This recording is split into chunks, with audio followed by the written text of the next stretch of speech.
Hi everyone, welcome to Lecture 4 for Kinesiology 2030, and today's topic is going to be discovering personal approaches for healthier living. Now this comes from Chapter 2 of our textbook, and what we're going to mainly focus on is the content of the chapter and go over some of the key points that I believe are the most helpful in terms of helping people and helping yourselves living a healthy lifestyle. Now, what I decided to do when creating this lecture was break it up into two lectures. So instead of having one long lecture, I broke it up into two. So this lecture here is mainly going to be covering some of the concepts in the textbook. And then the next lecture that I created is actually going to get into more deeper ideas about behavioral change and habit formation, which I think is really the key to developing lifelong health and healthy lifestyles.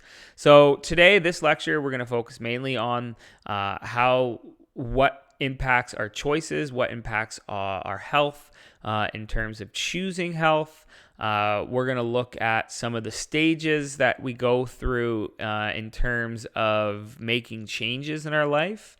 And then next lecture, we're going to get into the behavioral and habit formations.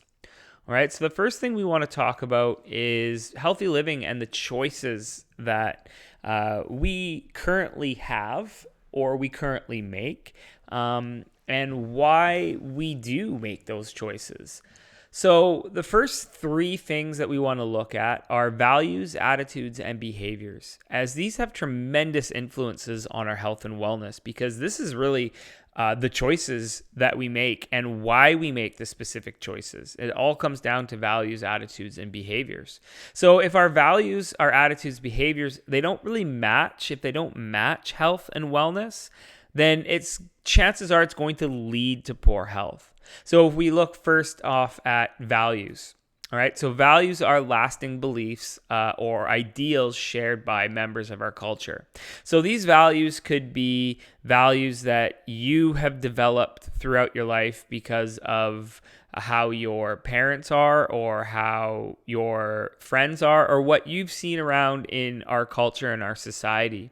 So if you grow up in an environment that doesn't value physical activity, chances are you're not going to value it either. And that could potentially lead to poor health and wellness, because if you don't value physical activity, you don't value exercise, you don't value moving your body.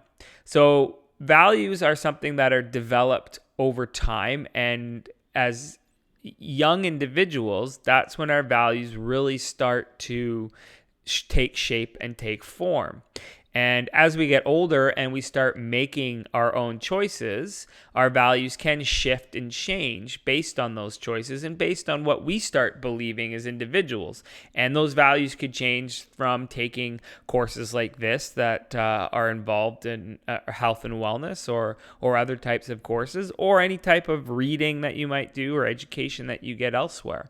That's what builds values. So we can always see values as being either good values or bad values, or desirable or undesirable.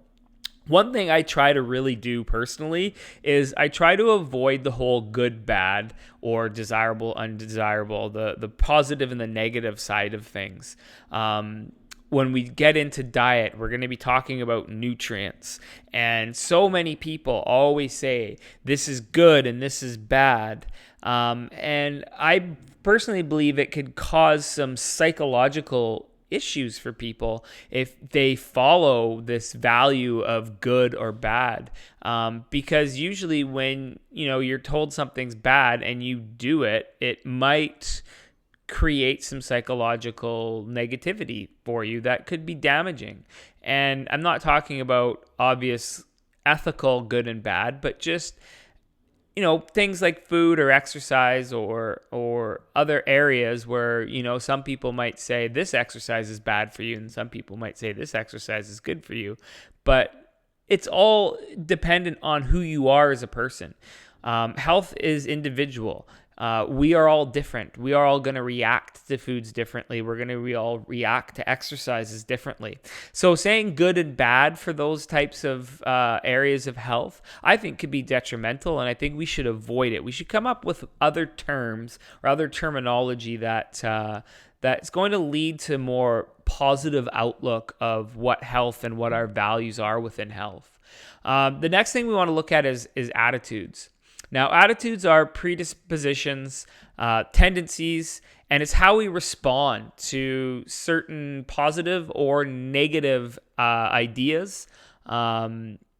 It's how we respond to certain objects, certain people, or certain situations. So again, much like values, attitudes are developed through your younger life.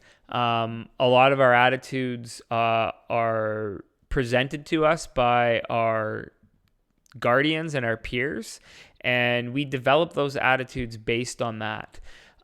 So when we form our attitudes, again, it could come down to your attitude towards food, or your attitude towards health, or your attitude towards exercise. And if you have a attitude where you don't think exercise is important, again, it's much like the values. That attitude is going to lead you to potential poor health.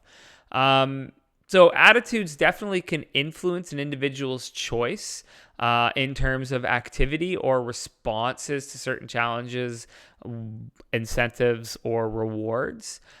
So again, it comes down to, what attitude do you have, and using that attitude to your advantage to improve health. And what I'm talking about, like in that, is so many people have a really poor or negative attitude towards running. A lot of people just don't like running. They have a bad attitude towards it. They don't enjoy it. It's nothing that they want to do regularly. And what we need to realize is that's fine. People are allowed to not enjoy a certain activity. People are allowed to, not want to do a certain type of exercise. But what we need to do as future health professionals is try to tap into the attitudes that will lead to health. So it's okay. You don't like running. That's fine. Well, what do you enjoy? Right? Like, try and find out what they do enjoy. What do they have an attitude about that's going to lead to healthy changes? Because they may enjoy cycling or hiking or walking or something completely different, and they might just have the belief that the only way they're going to be healthy is if they run. And you need to make sure that they understand that that's not the case. Again, go back to the individualistic aspect of it. It's all about the individual. What makes you happy? What's going to lead your health down to a path of success? And then we look at behaviors. Now, behaviors, I think, is really one of the most important aspects for change. Especially change into a healthy lifestyle. That's why I'm going to be doing an entire lecture on behavioral change and habit formation, because behaviors are what's going to determine our lifestyle, because behaviors are how we respond individually to any type of action, any type of environment, any type of person, or even stimulus. So behaviors are how we're going to react. And really, it's just about what our habits are, right? Do we have a habit of doing regular physical activity? Is that a behavior that we have created that is going to lead to healthy lifestyles? So what we need to do is figure out how to change those behaviors and change those habits.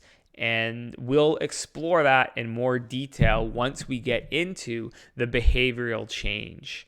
So what we first want to look at is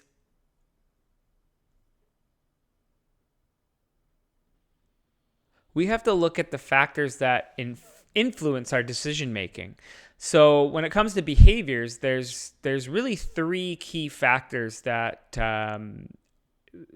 result and influence the decisions that we make.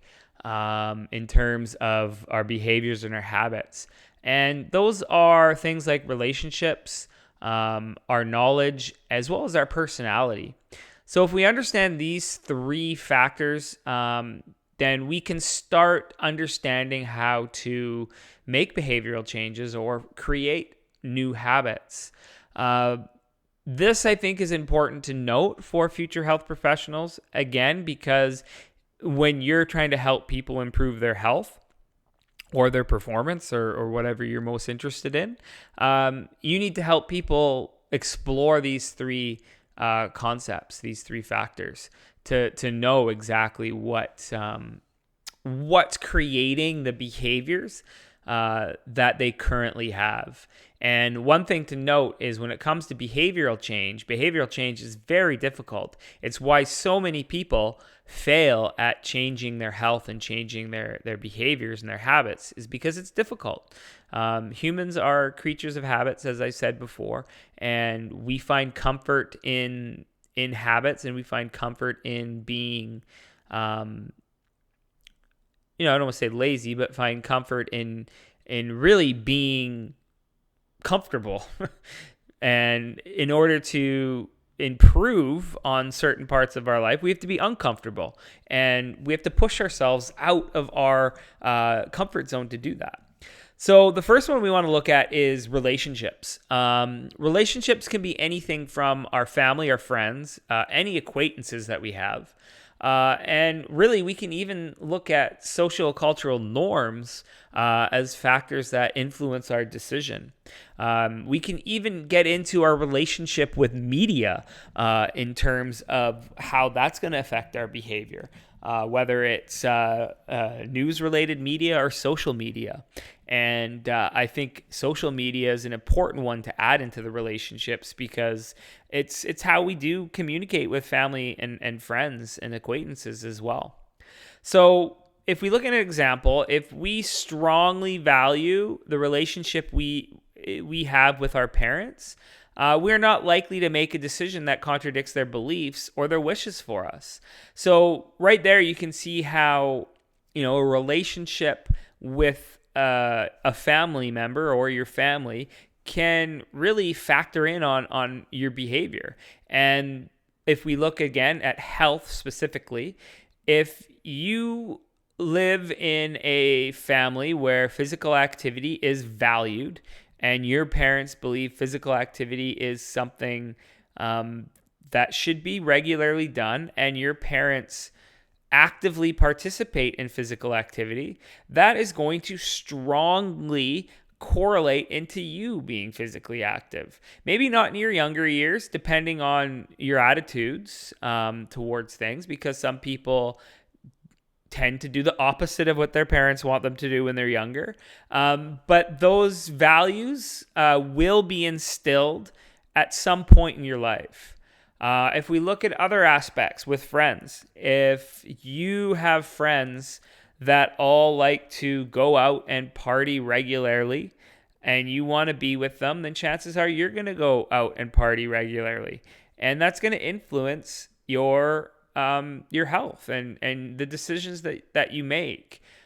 So you need to really sit down and ask yourself questions, the hard questions about why am I currently behaving the way I am, and what relationship factors are leading to that, right? We talked about sleep, and we talked about TV or screen use before sleeping, right? Some of us are on our phones talking, texting, being on social media with friends, and that is a relationship factor that's affecting a health measure, because it potentially could be affecting your sleep.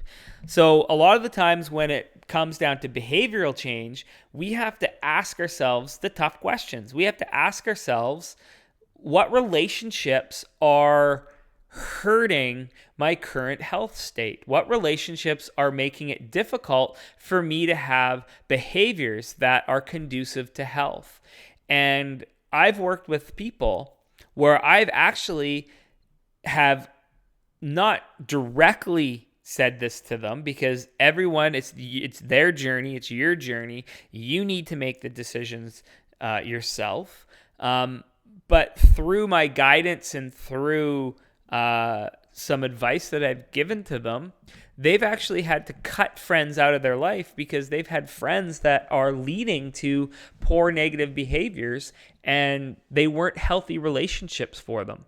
So you need to figure out, well, what are my healthy relationships and what are my unhealthy relationships, and really look at them and decide what's going to be the best for you and your journey.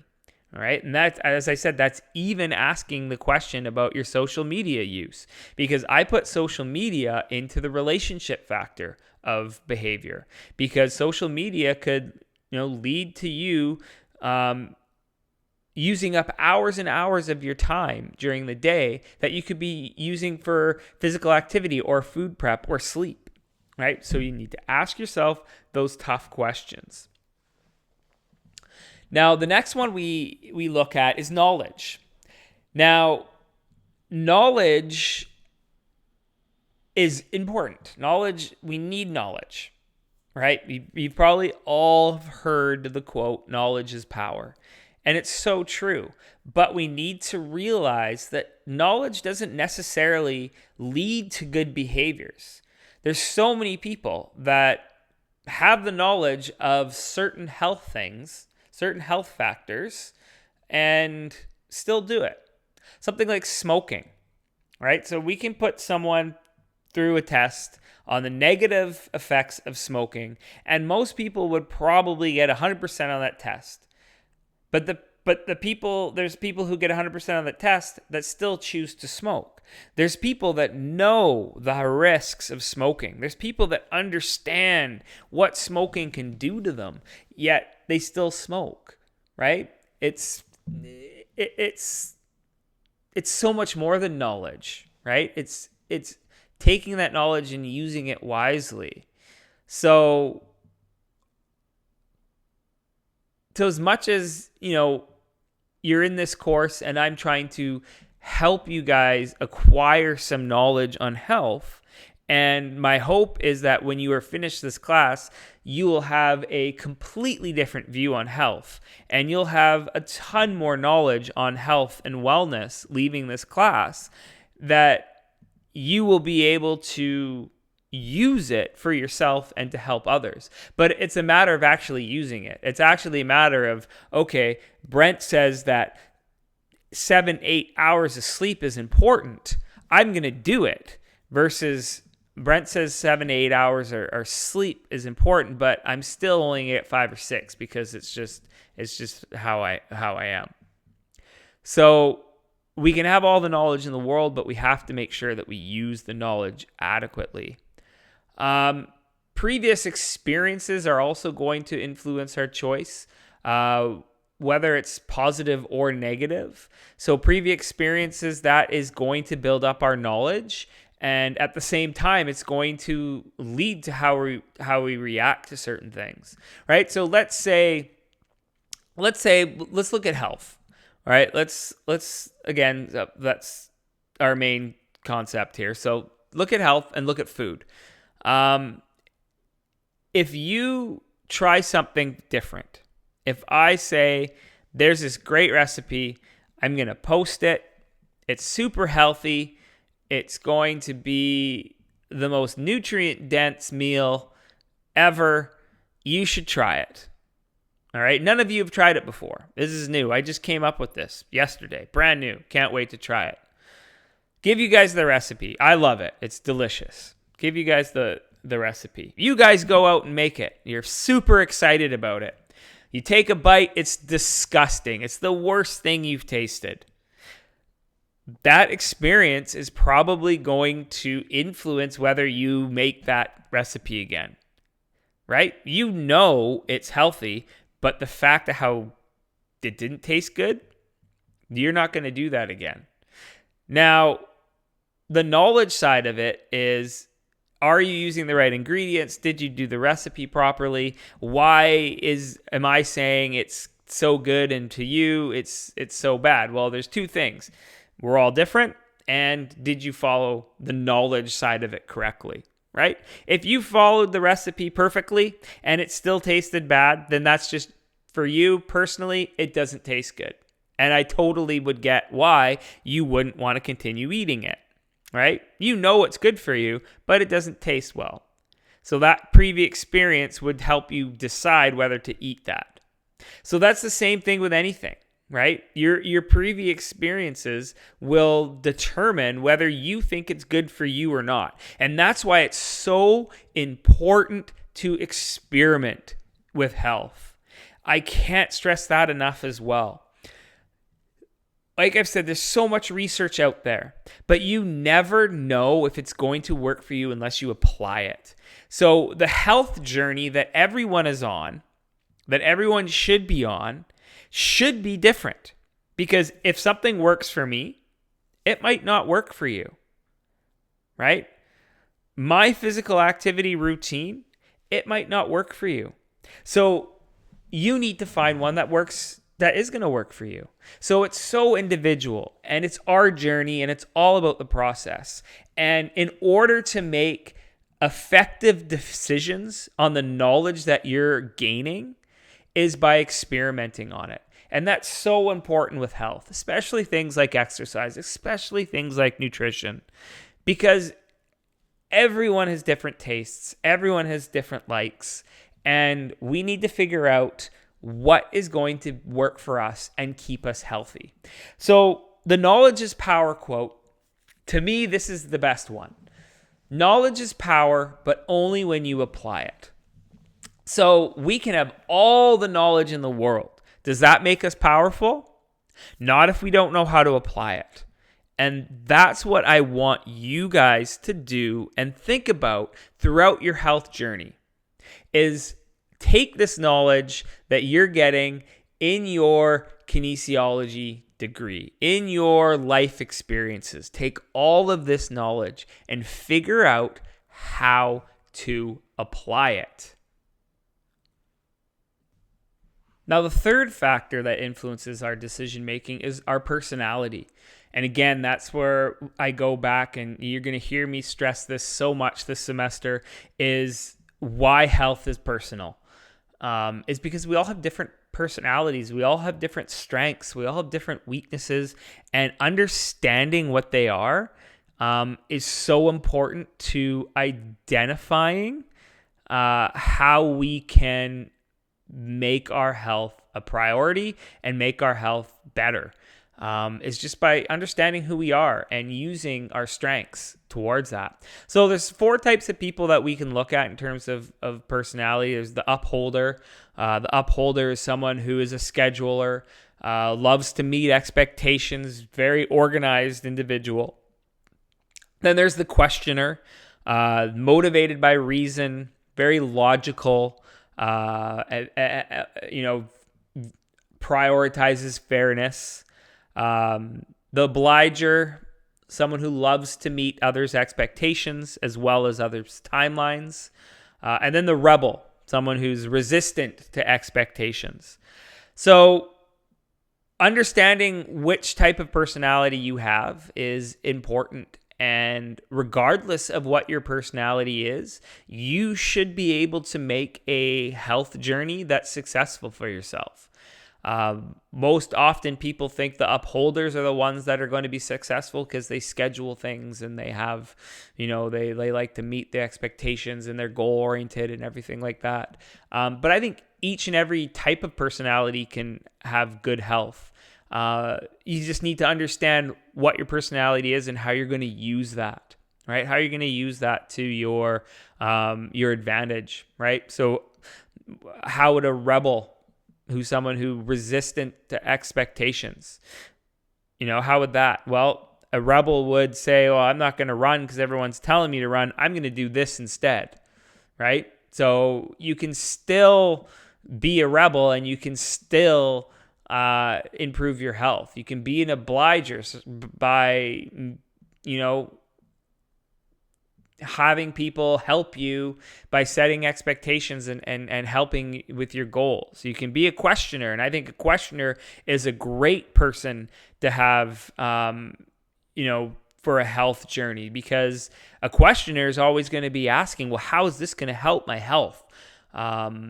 What's the logic behind it, right? So each personality has its advantages on how it can improve our health. But the main thing to take away from this is it's so individual that the personality is going to really factor in on your health and your decision making towards health, because it's going to really help you figure out how you're going to make your journey work, right? So if you're someone who's not an upholder, all right, and I'm going to tell you right now, brutally honest with you, I am not an upholder. I am terrible at scheduling things. I wouldn't say I don't like meeting expectations, because I like exceeding expectations personally. So maybe I have a little bit of an upholder in me. But in terms of scheduling, I am not a great scheduler. That is not my strength. That is not my strength at all. But that doesn't mean I can't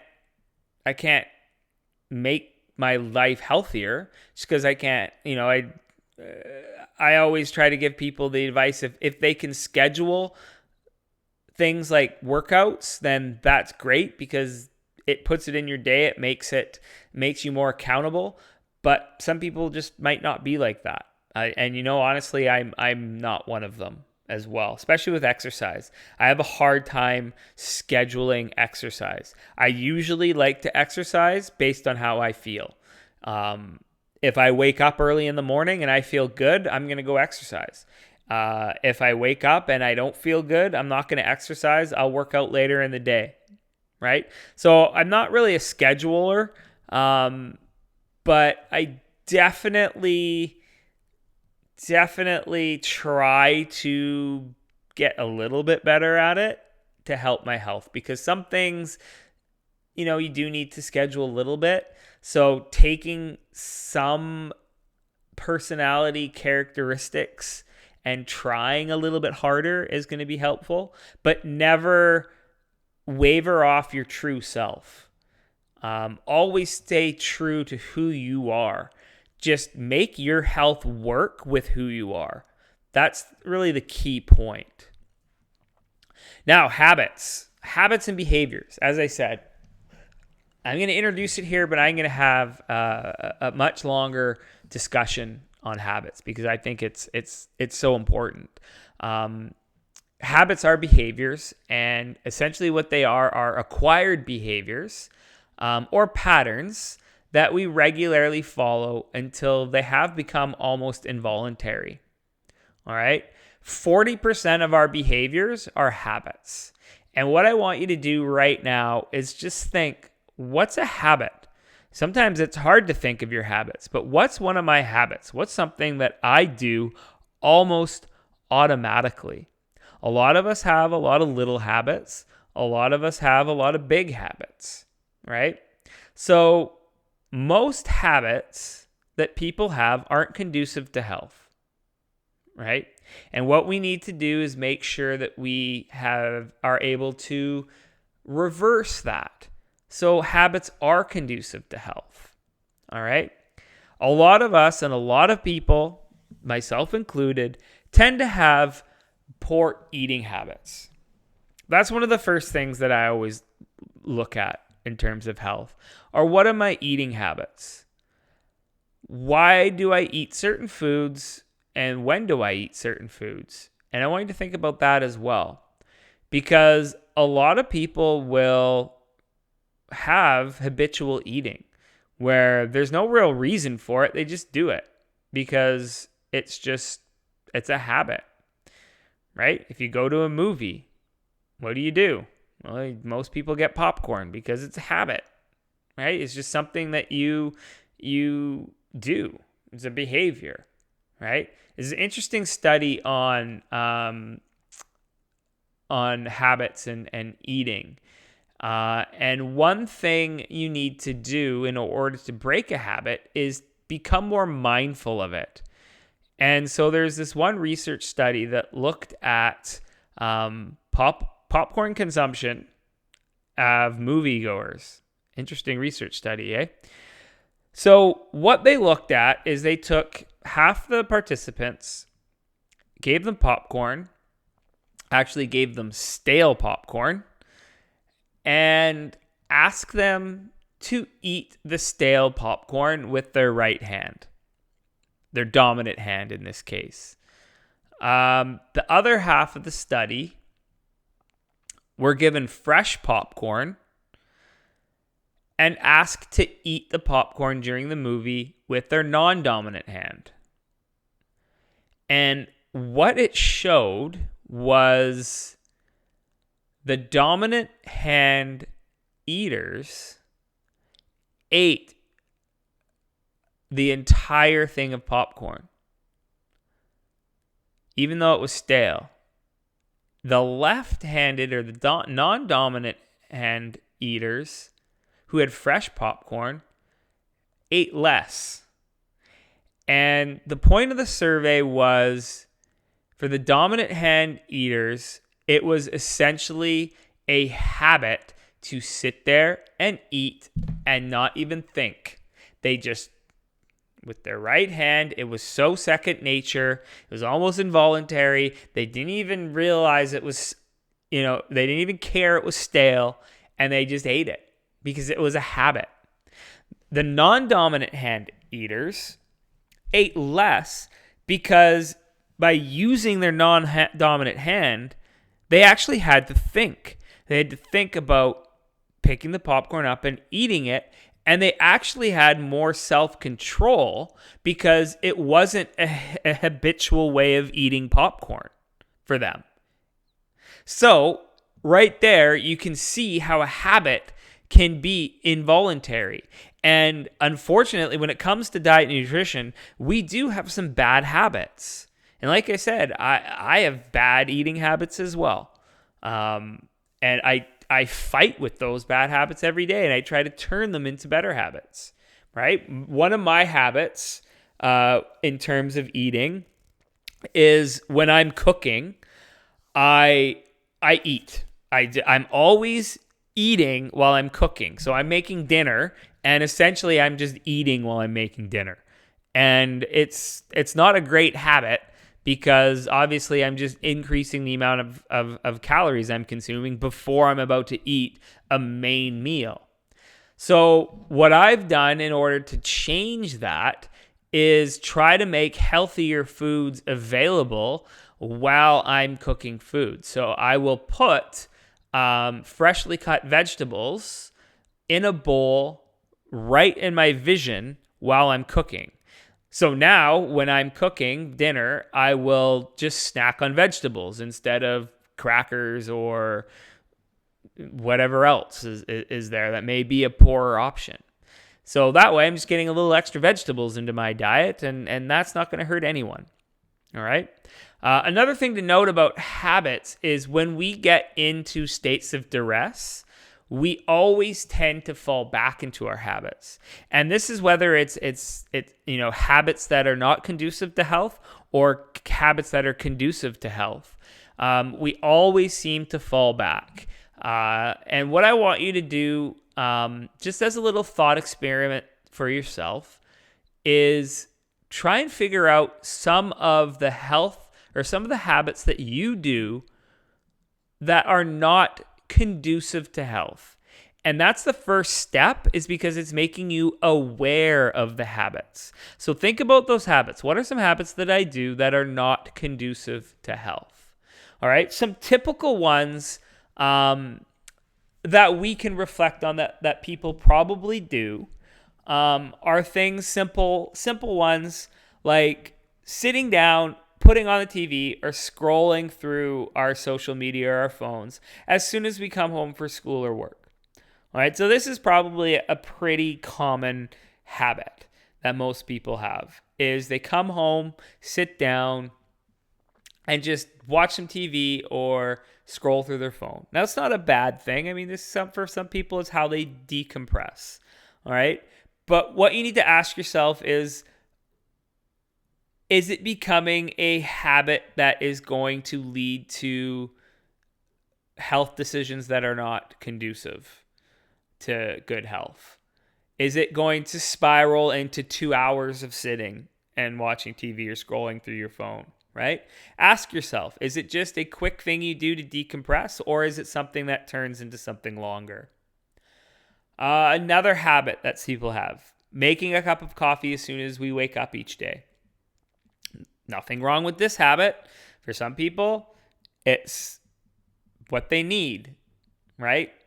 A more important habit to reflect on is, do you need another cup of coffee? Do you drink another cup of coffee 4 hours later or 6 hours later? Do you have a habit coffee that you have later on that might affect your sleep, right? Another one, choosing chips for a snack while watching TV or a movie, or that could be popcorn, right? So do we sit down and snack on chips? If you're wondering what the serving size for chips is, it's a teacup. So one serving size of chips is a teacup. All right, that's the size of it. So usually a bag of chips, a regular bag of chips is 3 servings, could be 4. A bigger bag's obviously going to be more. But chips are one of those snack foods that is one of those involuntary foods where you can literally just lose yourself eating. And before you know it, you've just hammered an entire bag of chips.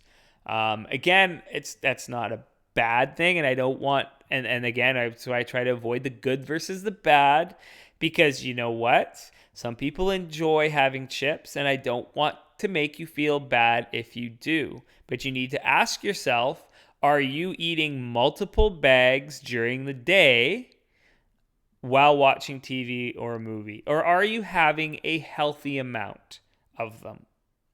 Okay, because we all have our comfort foods. We all have our foods that we enjoy. And sometimes those foods may not be the best in terms of nutrient density, but that doesn't mean we should restrict ourselves from them, just as long as we have a healthy relationship with them. Okay, here's a habit that a lot of people do. Circle and circle and circle around a parking lot looking for the closest parking spot. I've seen people probably circle for 10 minutes looking for the perfect parking spot when they could have easily parked a little bit further away and saved themselves time and got a little extra exercise. All right? So ask yourself, why do I want to park so close? Why can't I just walk a little bit? Drinking excessively when we go out with friends. Again, this is a alcohol question and our relationship with alcohol. Do we moderate it? Do we not? That's a big one, and we have to understand, and we'll talk about this in nutrition, is alcohol actually has its own calorie content. So when we drink alcohol, it's actually double the calories. So you need to be aware of that as well. Again, not saying that alcohol is something we should avoid. Again, what's your relationship with it, right? Is it something you do in moderation, or is it something that's excessive? Snapping at our parents when they repeat a question we do not want to answer. Oh, I get that with my kids a lot. Is that something that you get? Because you know what? It's a habit, because it's just something that we engage in, because we're annoyed. And again, we have to ask ourselves, well, why is this annoying us? Why is this a habit? Is this a effective behavior? All right. So those are some behaviors to reflect on. I'm sure all of you have some behaviors and habits that you probably don't even know you're doing. And that's why it's a good thought experiment to sit down and figure out, what are some habits? What are some things that I regularly do? And are they conducive to health? Now, here are some positive habits that we can develop, ones that are more conducive to health. Eat and drink more healthy. I think that is a real basic, simple one, but also so general. What does that even mean? Eat and drink more healthily. Well, that's what we're going to discover when we get into nutrition. We're going to discover how to eat and drink more healthily, because it is an important habit to have, but it's very, very, very big topic. And that's why about half the semester is going to cover it. Exercise regularly. Again, what's exercising regularly? We'll go over that when we get into the movement lecture. But exercise regularly is just making sure that you are moving regularly throughout the day. We can put a time on it. We cannot put a time on it. It's just, are you moving enough to make sure that you're avoiding being sedentary? That's the most important thing. Because one thing that we need to understand is we could, if we exercise 60 minutes a day, but we sit 8 hours a day, we're still sedentary. There's no question about that. 60 minutes of exercise a day, yeah, you may be exercising regularly, but what else are you doing throughout your day, right? In terms of finances, saving, spending, and earning wisely. So just really understanding our finances, understanding what we can do better in terms of making and enjoying money. Accomplishing more, procrastinate less. I think all of us could probably do that more, is just to procrastinate less and just accomplish more. We do that through setting goals. The more goals we set, the more we accomplish. So that's the key to accomplishing things, is setting goals. Making sure that we simplify, clear, clean, and organize our lives. Our home, our office, our study area, our car. I truly believe that a external environment of messiness is going to lead to an internal environment of messiness. So the messier our area is, the more chaotic it is. So we need to make sure that we clean up areas, organize a little bit better, just make sure things are tidy, because that will actually lead to a tidy brain, and that's what we want. Try to engage more in some deep relationships. Try and engage, in social interactions a little bit more. I know it's a little bit more difficult right now, but really try to engage into some good relationships and some good friendships, because the more engagement you have in terms of social interactions, the better it is for your health. Now, developing healthier habits. Like I said, we're going to go into this a little bit more detail on how to develop those. But these are just some simple actions in the 7 areas to address. All right. So as I said, what's nutrition? For people that don't have time to dive into nutrition, the thing that I tell them to do is just eat more fruit, eat more vegetables, right? Take what you are eating now and double it, right? In terms of vegetables and fruit. We don't eat enough fruit and vegetables in our day. We should have fruit and vegetables every meal. We should have fruit and vegetables every snack. We should just be constantly eating fruit and vegetables because they're the most nutrient dense, and they're what's going to keep our body the healthiest. Is plant-based foods. Especially fruit and vegetables. So if you're looking to a quick, get healthier habit, right there, fruit and vegetables all the time, right? Eat as many as you can. How to make exercise a habit. For some people, it's putting their clothes on their bed because if they see it, they're more likely to do it when they wake up. All right. Or pack it in their gym, in their school bag or work bag or whatever. So just by seeing the exercise clothes, it makes you think about it a little bit, and that's important. Financially, just depositing some of your pay into a savings account. Just creating a savings account and just start. And little steps. If you say, oh, I don't have, I'm paycheck to paycheck, it's hard to do. And that's fine, but just little steps.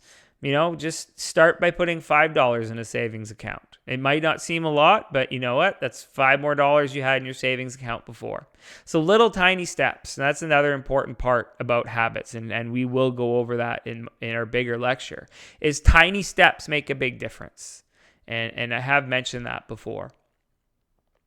Putting our phones on silent, shutting down our electronic devices an hour or so before bed. I think this is really important, regardless of whether you have some sort of blue light blocker that you're using.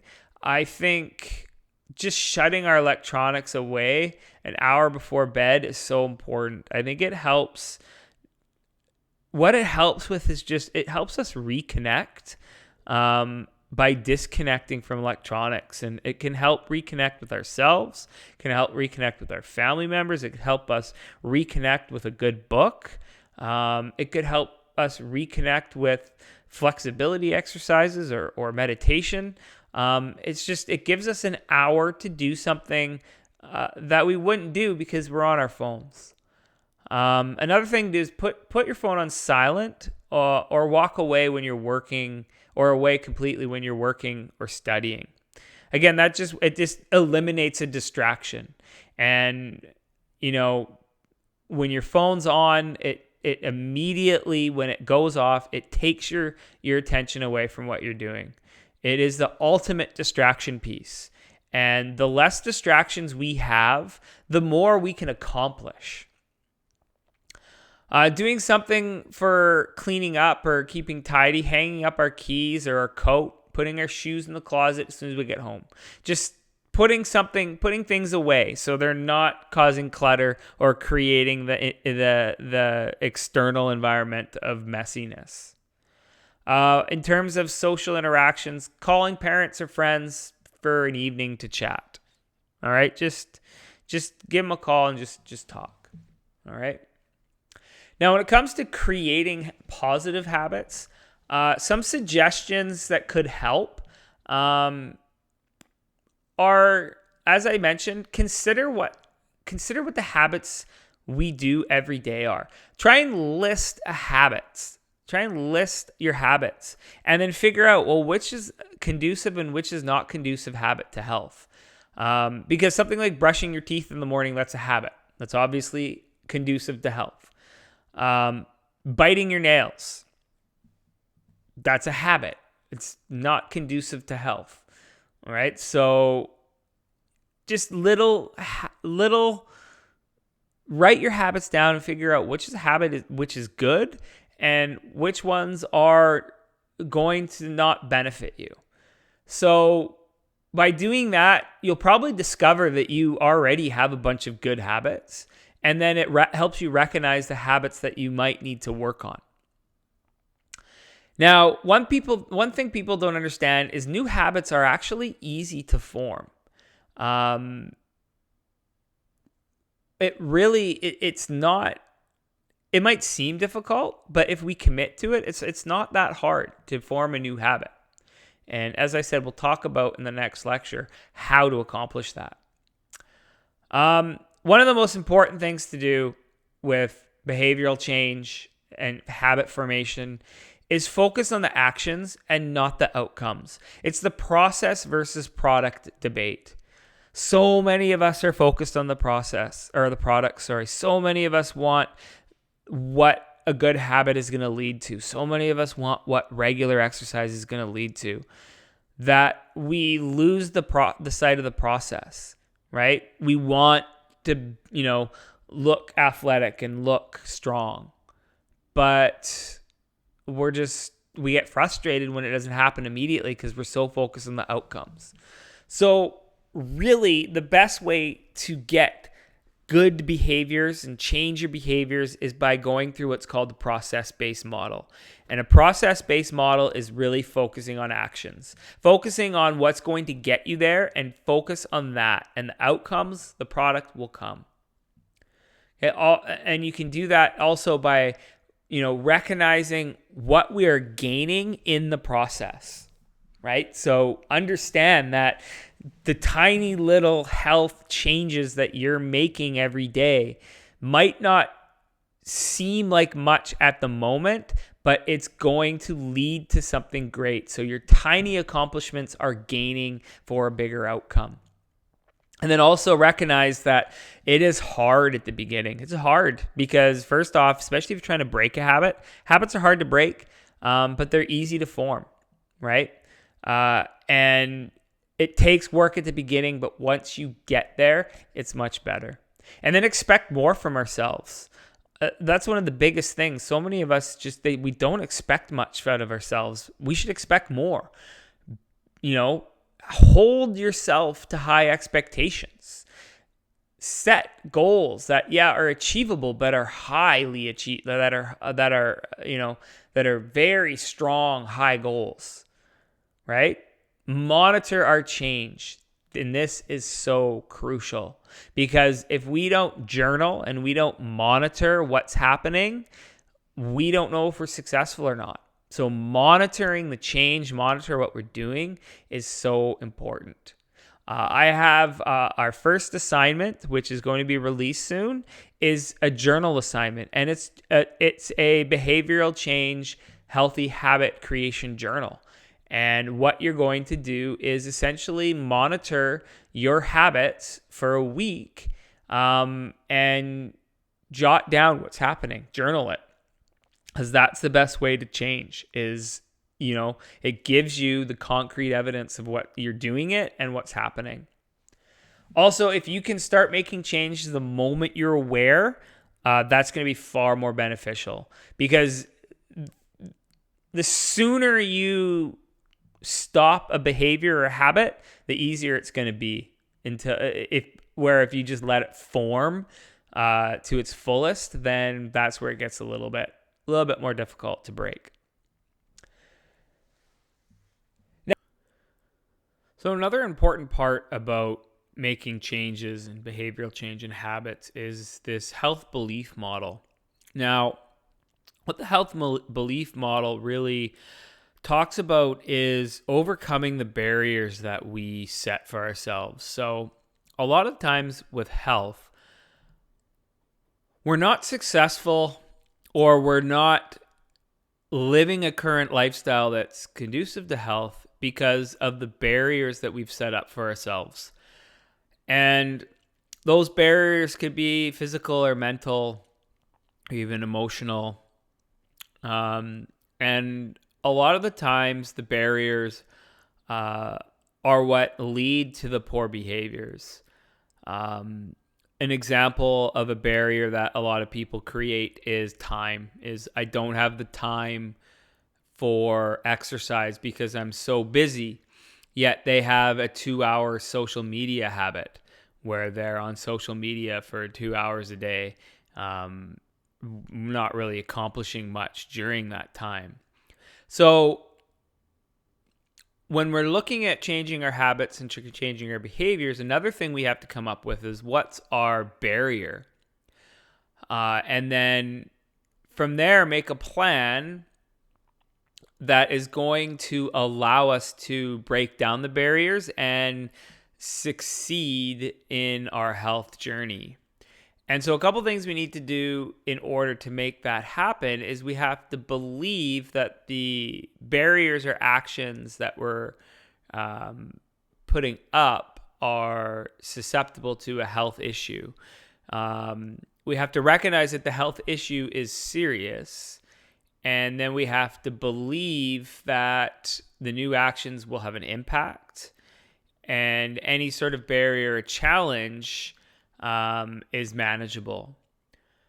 So one way to do that is through what's called the trans-theoretical model of change. And what the trans-theoretical model of change does is essentially tries to identify 5 stages of change that will lead to breaking down barriers and developing new behaviors. So we have these 5 stages: pre-contemplation, contemplation, preparation, action, and maintenance. And a key part of the trans-theoretical model of change is it's not a linear model, which means in order to succeed, we don't have to just tick off each box and we get to, have made a change and everything. It's not something that, you can, if you don't get to maintenance stage at a certain amount of time, it doesn't mean you failed. It allows for relapse to take place, which is important, especially for major behavioral habits. Smoking, for example, is one where smoking is a habit, and it's not hard. It's not an easy habit to break. It's a hard habit to break because it's addicting, and it has addicting principles to it. So the trans-theoretical model of change allows for relapse to take place through these stages. So you can understand that, okay, I wasn't successful this time. Let's learn from what my mistakes, build on that knowledge, and try and get better. And so the 5 stages are pre-contemplation, contemplation, preparation, action, and maintenance. So if we go through each stage, first off, looking at pre-contemplation. Now, pre-contemplation is where everyone starts.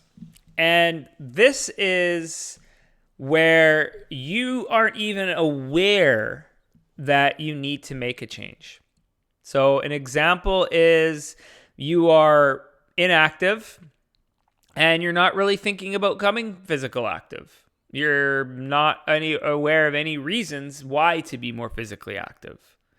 All right. So pre-contemplation, not even aware of need to change. So you don't even know. It's just like you're not active and you're not planning on becoming physical active. And there's no awareness. So there's no values, or there's no beliefs, or there's an attitude towards inactivity. Then the next stage is the contemplation stage.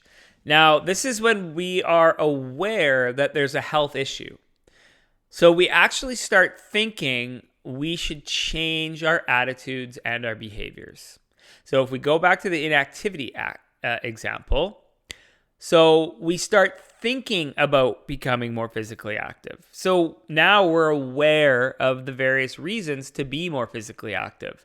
So it's not, again, it's not like you're actually becoming physically active.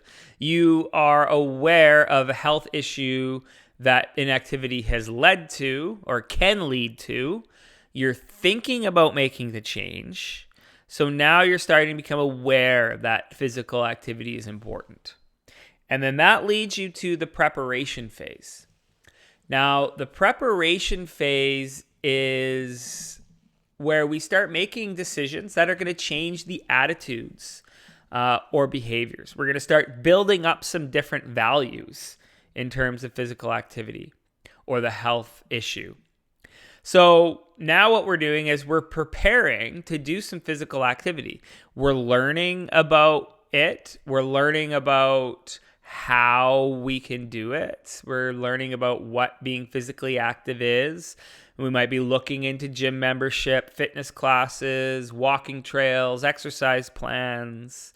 So what's happening now is we're making sure that we have the time and understanding what the resources are that are needed to engage in physical activity. So we're taking the steps into being physically active. And then that leads us to the action phase. And now the action phase is where we're actually starting to engage in the change that we are intending to make. So now we're putting the plan into action. Now we're applying the knowledge that we've gained from the last 2 stages, and we're actually going about being physically active. So maybe we're going to a fitness class, we're going to the gym, we're walking, we're cycling. All right. Now, the action phase is obviously one of the first key stages because now it's leading us to the activity. It also could be the most difficult stages because this is when we go from the thinking about making a change to actually making a change. So this is where we start getting out of our comfort zone, and that becomes difficult for a lot of people. Right? Because now all of a sudden we go and we exercise and we're uncomfortable, or we go to the gym and we don't know what we're doing, we become intimidated, right? So the action phase is one of the first really key steps because it's the doing phase, but it also could be one of the most uncomfortable, difficult stages. So the action phase is when we need to look at, okay, I'm starting to make my plan. I'm starting to put it into action. I'm starting to exercise. I need some help. So now we might start enlisting some other people to help. And then that leads to the maintenance phase. And this is when we start continuing to plan for our new behavior. We start considering some of the obstacles or barriers that might make it difficult to sustain the change. So if we look back at our physical activity example, we're trying to make it a daily habit. All right, so now it's becoming a daily habit. It's something that becomes part of our everyday life. And that's what we want to take place. We want it to be something that's a habit. We want it to be a lifestyle. All right, and that's why we need to look at it as a lifestyle. If we think of health as a lifestyle, we're more likely to accomplish and regularly incorporate that lifestyle into our daily living. So maintenance is when we really start getting into the new behavior. And then what we want it to lead to is what's called the adoption phase, which is somewhat the final phase because that's when it's a habit. So once we've adopted it into our lifestyle, it's a habit, and we're more likely to be successful in the long term with it. All right. And then the other part that this model suggests is it's okay to fail. It's okay to relapse. If you get to the action phase and you're really uncomfortable, you're really intimidated, you're not sure you like the feeling, and you fall back down a stage. You go back to the contemplation stage. And what you need to do is learn from your relapse. With anything when we're changing a habit or a behavior, is we need to learn from the relapse. That's going to get us to the maintenance and the adoption phase a lot faster. Now, there's another theory that we could look at in behavioral change, and that's called the theory of reasoned actions. And what it suggests is behaviors are really results of our intentions. So a lot of us have a lot of good intentions, all right? But what we need to do is actually go about those intentions and make them behaviors. The intentions are really the outcome of our attitude towards an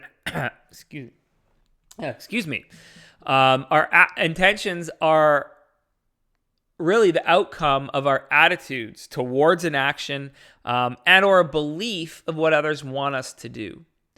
And then the stronger our attitude and intentions are, especially when it comes to change, and if we can combine that with positivity as well as supportive influences, we're more likely to make that change.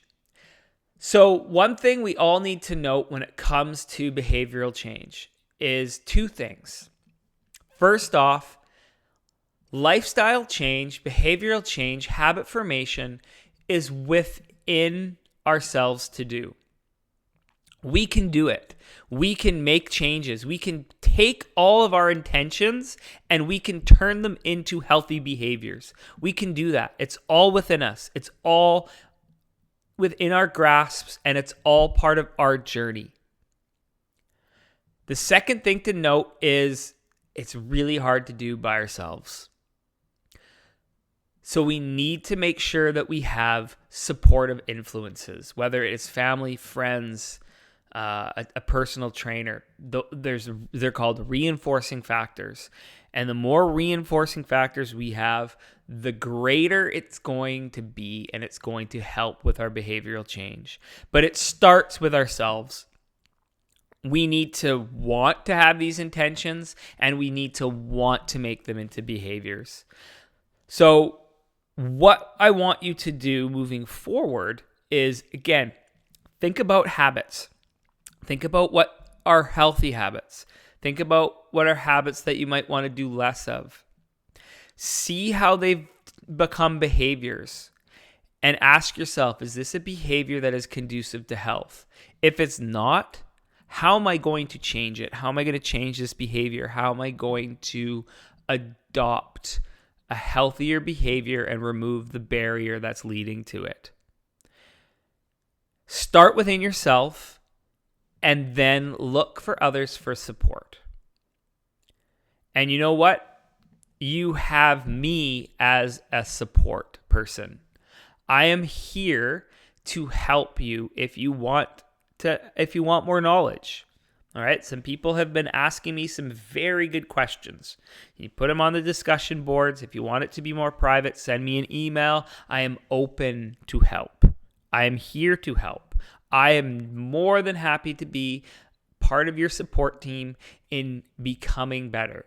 Because you know what? If I do that for you and you improve your health, you're more likely to do that for someone else when you become a health professional. Always seek help, especially when you're struggling or you don't know. It's okay to ask for help. So don't be afraid. All right?